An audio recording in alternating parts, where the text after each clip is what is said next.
ప్రభువునందు ప్రియులకు క్రీస్తు యేసు వారి అతి పరిశుద్ధమైన నామములో శుభములు తెలియజేస్తున్నాం. ఈ దినము హెబ్రోన్ క్యాలెండర్ వాగ్దానము, ధైర్యము తెచ్చుకొనుడి, నేనే భయపడకుడి. మార్కు సువార్త 6వ అధ్యాయము 50వ వచనంలో దేవుడు ఈ మాటలు తెలియజేస్తున్నాడు. ప్రియమైనటువంటి దేవుని ప్రజలారా, ప్రభువైన యేసు క్రీస్తు వారు ఈ లోకములో ఆయన సంచరిస్తున్నటువంటి దినములలో అనేకమైన అద్భుతములు, ఆశ్చర్య కార్యములు జరిగిస్తూ వచ్చినాడు.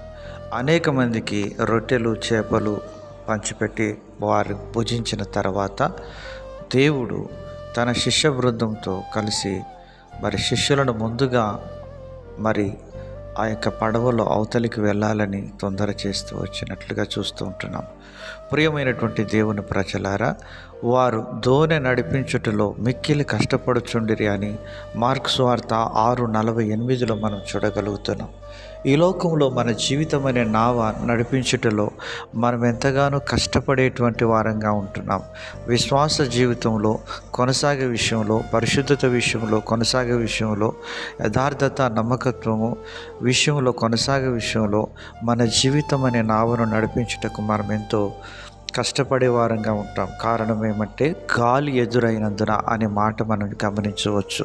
ప్రియమైన స్నేహితుడ, సహోదరి, ఈ లోకంలో శ్రమ అనే గాలి, వ్యాధి అనే గాలి, కష్టం అనే గాలి, శోధన అనే గాలి, ఇలా చెప్పుకుంటూ పోతే ఎన్నో రకాలైన గాలులు నీ విశ్వాసమనే నావ మీద, నీ జీవితమైన విశ్వాసమైన నావ మీద కొడుతుంటున్నప్పటికీ నువ్వు ముందుకే సాగాలి కానీ వెనుకకు సాగకూడదు అని దేవుని వాక్యం మనకు సెలవిస్తూ ఉంది.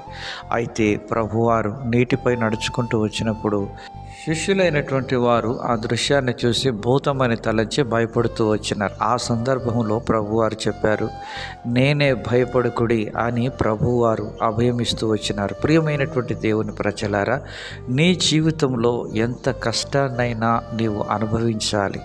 నీ కష్టం నువ్వు అనుభవించినటువంటి సమయములో, నీ వల్ల కానటువంటి సమయములో రక్షకుడు నీ ప్రక్కనే ఉండి నీకు సహాయం చేయడానికి సిద్ధంగా ఉంటున్నాడు. ప్రభువు చెప్పే మాట ఏంటంటే, ధైర్యము తెచ్చుకొనుడి. ఈరోజు నీ జీవితంలో ధైర్యం కోల్పోయేటువంటి పరిస్థితులు నీకెన్నో ఎదురవుతూ ఉన్నాయి.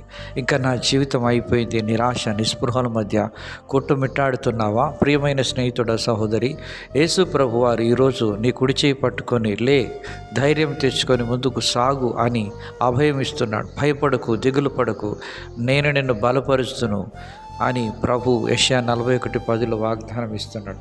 అలాగన ప్రభు మన జీవితంలో సహాయం చేసి ముందుకు నడిపించి మన తీరాన్ని చేర్చునుగాక.